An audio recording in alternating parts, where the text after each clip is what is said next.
Hello friend, स्वागत आहे तुमचं राणी या ब्लॉगमध्ये. कसे आहात तुम्ही? आय होप तुम्ही मस्त आणि मजेत असाल. झालं का तुमचा चहा वगैरे?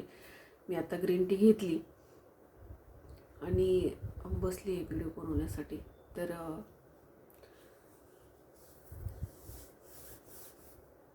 थोडंसं म्हणजे आज ठीकच वाटत नव्हतं. विकनेस खूप आलेला, तब्येत ठीक नव्हती, त्यामुळे नको वाटत होतं. पण म्हटलं चला छोटासा तरी बनवूया.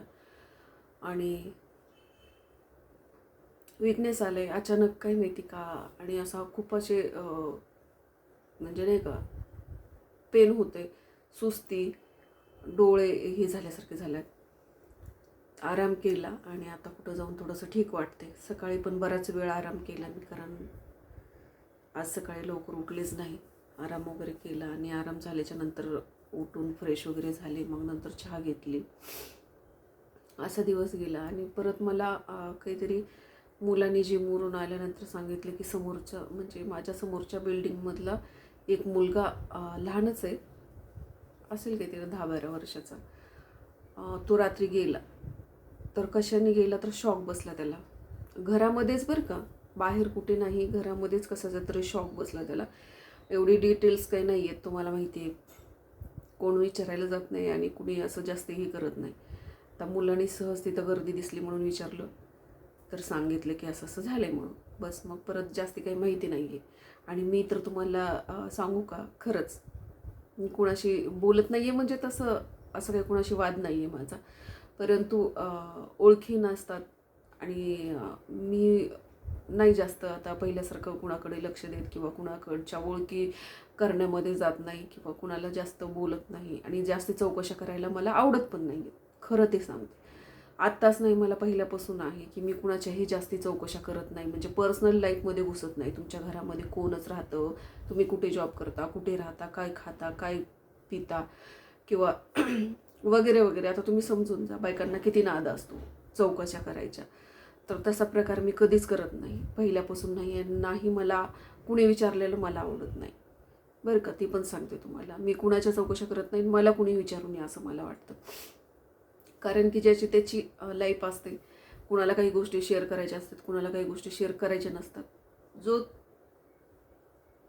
प्रत्येकाचा आपला आपली चॉईस आहे, बरोबर की नाही. तर यामुळे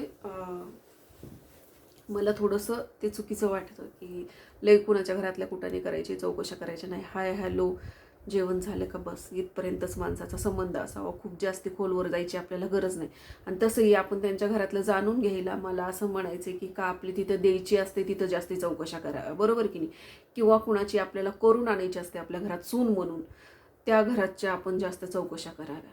परंतु लोकांना कसं झालं माहिती आहे का, की जिथं द्यायची ना तिथं लोक जास्ती चौकशा करत नाही आहेत, पण इतरांच्याच घरातल्या लई चौकशा पडतात आणि परत रडत बसतात. माझ्या मुलीचं असं, माझ्या मुलाचं तसं, माझं असं तसं, असा प्रकार करत बसतात. जिथं करायला पाहिजे तिथं तुम्ही खरंच कसून चौकशा केल्या पाहिजे. कारण आपल्याला तिथं द्यायची असते आपली मुलगी किंवा कुणाची मुलगी आपल्या घरी सून म्हणून आणायची असते. अशा ठिकाणी आपण बारकाईनं चौकशा करायच्या असतात, ना की दुसऱ्याच्या घरातलं काही घेणं देणं नसतं आपल्याला, बरोबर की नाही. ज्याची त्याची लाईफ आहे. तर असं बऱ्याच प्रकार, म्हणजे नाही का, ते ऐकल्यानंतर मला खूप हे वाटलं की यार, काय आणि कसं झालं असेल त्या मुलासोबत, का कुणाचे ठाऊक.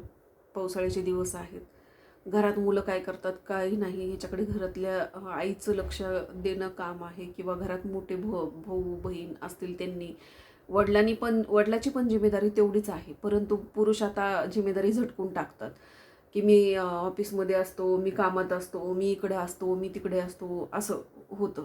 तर ठीक आहे, परंतु घरात जे असतात त्या लोकांनी सगळ्यांनीच लक्ष देणं गरजेचं असतं. आईचंच एकटीचं काम नाही, आईने काही काही करायचं, बरोबर की नाही. आणि कधी रात्रीचं झाले त्यांना माहिती पण नाही आणि मुलगा गेला ह्या जगातून. परंतु मी माझ्या वॉचमॅनला विचारणार आहे नक्कीच आणि तुम्हाला उद्याच्या व्हिडिओमध्ये शेअर करेल की एक्झॅक्टली तिला माहिती असतं. आता ती एवढी फिरते ना, तिचं बसणं उठणं असतं, ती कामाशी काम ठेवत नाही, चौकशा करत असते.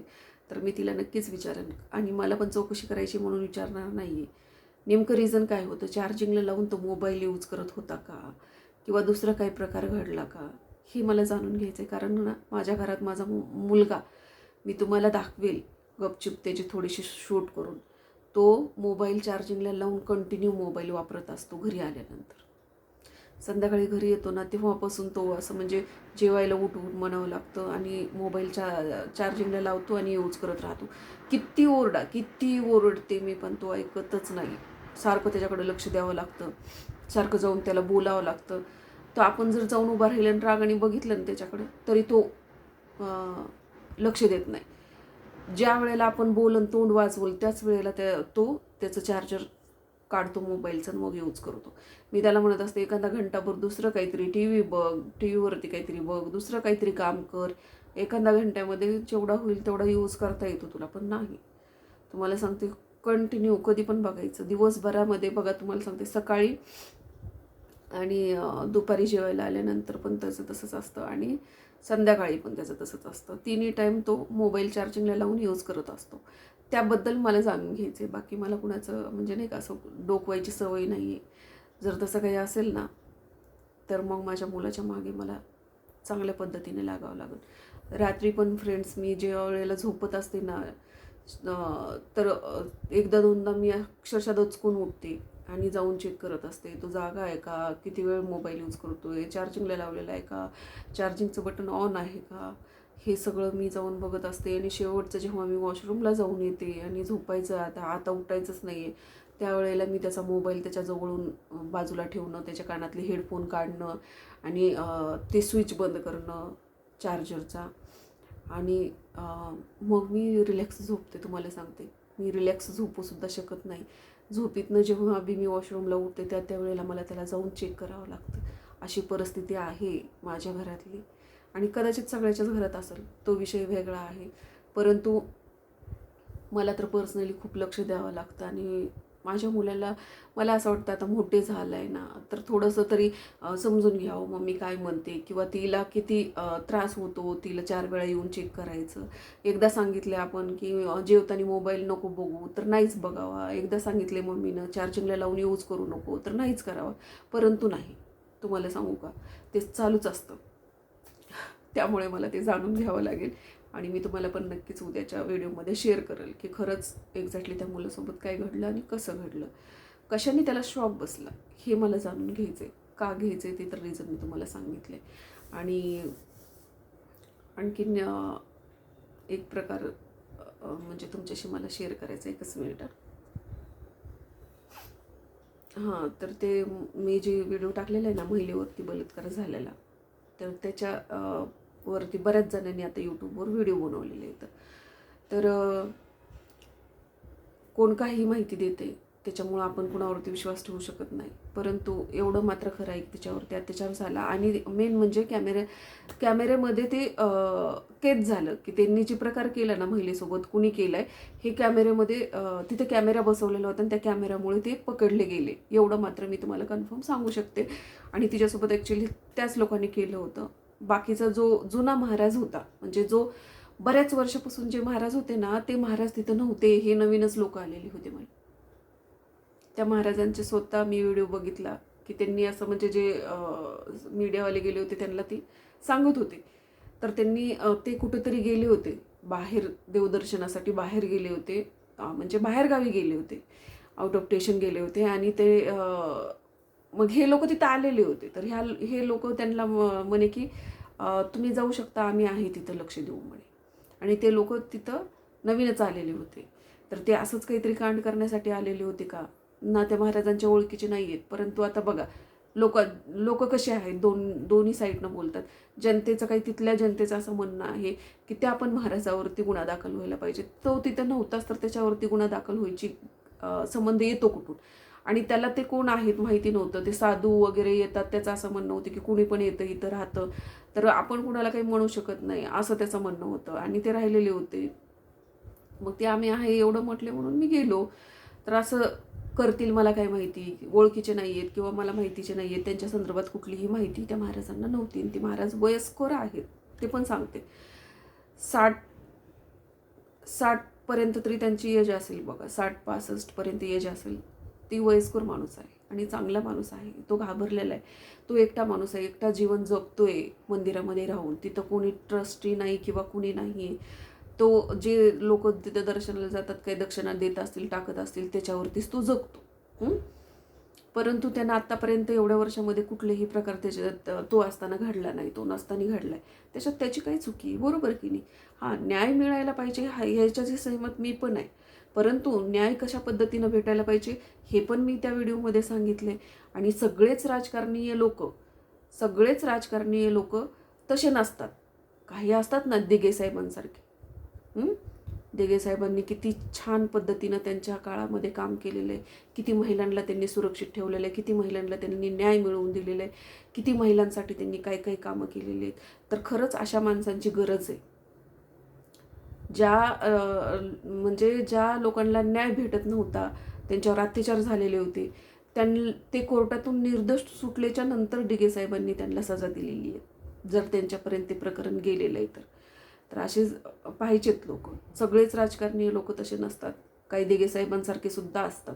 आणि खरंच अशा लोकांची गरज आहे आपल्या देशाला किंवा महाराष्ट्राला. खरंच अशा लोकांची गरज आहे आणि असेच लोक जन्माला यायला पाहिजे आणि अशाच लोकांना सपोर्ट केला पाहिजे आपल्यासारख्या जनतेने. दिघे साहेब काय म्हणून केलं नाही त्यांनी सांगा, आणि काय म्हणून त्यांनी नाव कमवलं नाही.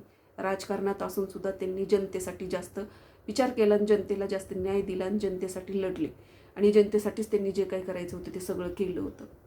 ते फक्त नावाला राजकारणात होते, बरोबर की नाही? परंतु त्यांनी राजकारण फक्त जनतेसाठी केलं होतं. आणि तशी लोक ह्या जगात येणं खूप गरजेचं आहे, कारण सगळेच लोक राजकारणी तसे नसतात. काही असतात की सपोर्ट करतात, हे करतात, ते करतात. परंतु त्यांच्याच दिघे साहेबांच्या हाताखालीच वाढलेले एकनाथ शिंदे साहेब आहेत. परंतु तरी पण लोक त्यांना नावं ठेवतात, तरी पण लोक त्यांनाच बोलतात, तरी पण लोक त्यांना ट्रोल करतात, तरी पण लोक त्यांची टिंगल उडवतात, तरी पण लोक त्यांना हे करतात. परंतु त्यांचे गुरु कोण होते हे तरी विचार करावा ना, बरोबर की नाही? प्रत्येकाची आपली आपली आवड असते. मी असं म्हणणार नाही आहे की लोकांनी नावं ठेवू नये, कारण देवाला सुद्धा लोक नावं ठेवतात.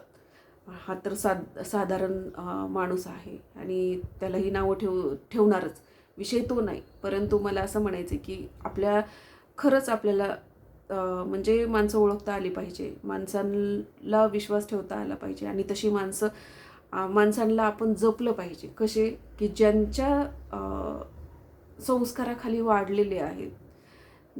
एकनाथ शिंदे ही दिघे साहेबांच्या संस्काराखाली वाढलेले, त्यांच्यासोबत त्यांनी हे केलेलं आहे. तर विचार करा की तो माणूस कसा असेल. असो, प्रत्येकाची आपली आपली आवड असते. मी कुणाला म्हणणार नाही की तुम्ही असं नाही म्हणायचं, किंवा तुम्ही पण माझी जी आवडीनिवडी आहेत त्याच तुमच्या असाव्या असं मला म्हणणं नाही. प्रत्येकाचे वेगळे वेगळे नेते आवडीचे असतात, हिरो आवडीचे असतात, बरोबर की नाही? परंतु मी माझं एक वैयक्तिक मत इथं शेअर केले की जसे मला दिघे साहेब आवडतात किंवा त्यांचं काम आवडायचं, त्यांचं कामाची पद्धत आवडायची, त्यांच्याच ह्याच्यातले ही शिंदे साहेब आहेत. म्हणून मला असं कुठंतरी वाटतं की यार, त्या माणसाने पण खूप चांगलं काही करण्याचा प्रयत्न केलेला आहे, पण त्यांनाच धोकेबाज,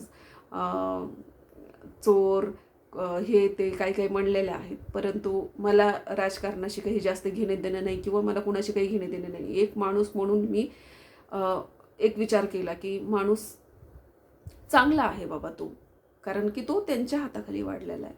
आणि जर त्यांनी खरंच दिघे साहेबांना गुरु मानत असतील तर दिघे साहेबांच्याच पावलावर पाऊल ठेवून त्यांनी चालावं अशी माझी मनापासून इच्छा आहे.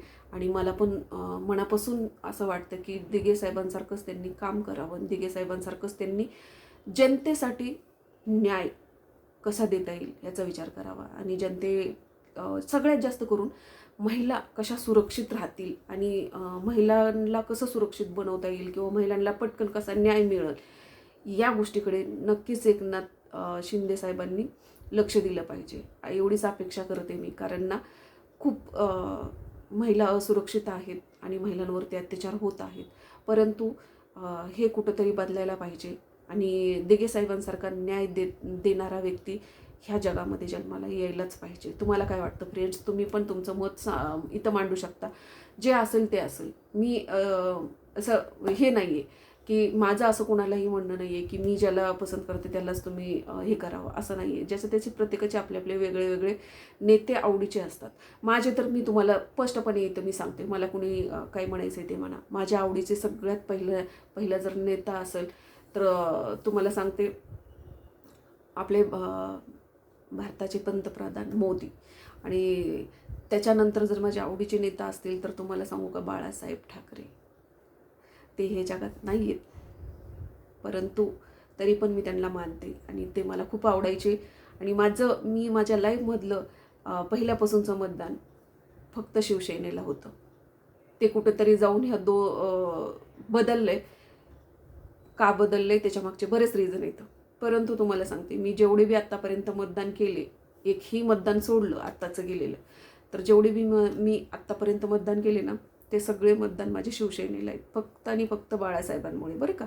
कारण ते मला अतिशय आवडतात. आणि त्याच्यानंतर आवडीचा नेता म्हटलं तर माझा तुम्हाला सांगते, दिघे साहेब, बरं का. दिघे साहेबांच्या नंतर जर आवडीचा नेता असेल माझा, तर शिंदे साहेबसुद्धा मला खूप छान पद्धतीनं आवडतात, की एक चांगलं काम करतात. आणि मला फक्त ते का आवडतात, की त्यांच्या हाताखाली ते हे झालेले आहेत, त्यांच्यासोबत त्यांनी ते काम केलेलं आहे, त्यांच्यासोबत ते होते, म्हणून मला आवडतात. त्याच्यानंतर माझे सगळ्यात लास्ट म्हटलं तर राज ठाकरे. आता तुम्ही म्हणाल, तुम्ही तर सगळ्या पक्षामधले एक एक, हो आहेत माझे, मला जे आवडतात ते आवडतात बाबा. राज ठाकरे मला हे का आवडतात, की त्यांचं सेम बाळासाहेबांसारखं आहे. बाळासाहेबांसारखं ठोक बोलतात, ते जे आहे ते बोलतात, खरं बोलतात. आणि एकदम बिनधास्त माणूस आहे तो, आणि एकदम असा टक्कर देणारा व्यक्ती आहे, की जे आहे मनात एक पोटात एक असं नाही आहे. आणि ते राजकारणी डोक्याने चालत नाही आहे, तो माणूस खऱ्या ह्याच्यानी पण चालतो. त्यामुळे ते एक मला आवडतात. तर हे माझे 4 नेते आहेत जे मला अतिशय आवडतात. तर चला, तुम्ही पण तुमचं मत ह्याच्याबद्दल मांडू शकता, मला काहीच प्रॉब्लेम नाही आहे. कारण तुम्ही पण तुमचे नेते आवडीचे मला सांगू शकता, याच्यात काहीच गैर नाही आहे. कारण आपण काय आपल्यातच आपण राजकारण करायची गरज नाही आहे. राजकारण करण्यासाठी हे लोक आहेत, बरोबर की नाही. आपण आपलं मत आणि आपली आवडी इथं सांगतोय, बरोबर की नाही. पण जास्ती कोणाशी माझं असं आता तो त्या पार्टीचा आहे म्हणून मी त्याचा राग करेल असं काही नसतं माझ्याजवळ.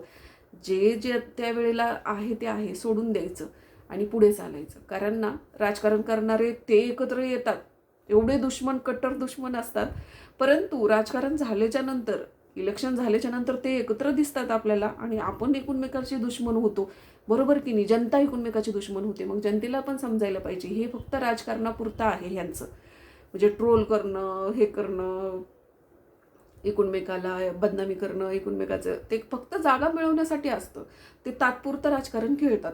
आणि आपण जनता मात्र कायमस्वरूपीचं राजकारण खेळतो, नाही का. की हा त्या पार्टीचा आहे, तो त्या पार्टीचा आहे, तो त्यांचा आहे, ही ह्यांचा आहे. काय गरज आहे आपल्याला, बरोबर की नाही. तर चला, कसं असते, आपली लाईफ जगायची असते. आपल्या आवडीनिवडी आपल्या पुरत्याच ठेवायच्या, आपण दुसऱ्यावरती लादायच्या नाही आहेत, बरोबर की नाही. कारण आपण स्वातंत्र्य मिळवले, बरोबर की नाही. तसाच प्रत्येक माणूस प्रत्येकाच्या चॉईस निवडण्यासाठी त्याला स्वातंत्र्य आहे. तर आपण कुणाला जबरदस्ती किंवा हे करणं आपलं योग्य काम नाही आहे. तर आपण ज्याच्या त्याच्या पद्धतीनं त्याची आवड असते प्रत्येक गोष्टीची. तसं माझं आहे बाबा, की मला कुठल्या गोष्टी आवडतात, कुठल्या गोष्टी नाही आवडत, हे मी इथं शेअर केले. आणि खरं मला तसं वाटतं, दिघे साहेबांसारखे माणसं परत जन्माला यायला पाहिजेत. राजकारणी हे सगळेच लोक सारखे नसतात, आणि मी ॲग्री आहे त्या गोष्टीसाठी. फक्त मला एक म्हणायचं आहे, की जे कुणी बी आहेत राजकारणी, जे कुणी बी लोक असतील, त्यांनी महिलांच्या सुरक्षितेसाठी खरंच कडक पाऊल उचलायला पाहिजे. आणि महिला सुरक्षित व्हायलाच पाहिजे. महिला स्वाभिमानाने मान उचलून वावरली पाहिजे, ना की भीतीच्या दबावाखाली महिला वावरली पाहिजे. बाहेर पडताना तिला 1000 वेळा आपण सुरक्षित आहोत का, असा मनामध्ये नाही आला पाहिजे. ती खुलेआम बिनधास्तपणे जगली पाहिजे ह्या आपल्या देशामध्ये, महाराष्ट्रामध्ये. ती बाहेर बिनधास्तपणे जाऊन आली पाहिजे, असं वातावरण व्हायला पाहिजे माणसांमध्ये. एवढंच माझं म्हणणं आहे. तर चला, भेटूया पुढच्या ब्लॉगमध्ये. तोपर्यंत मस्त खा, स्वस्त राहा आणि आपली काळजी घ्या. Bye bye.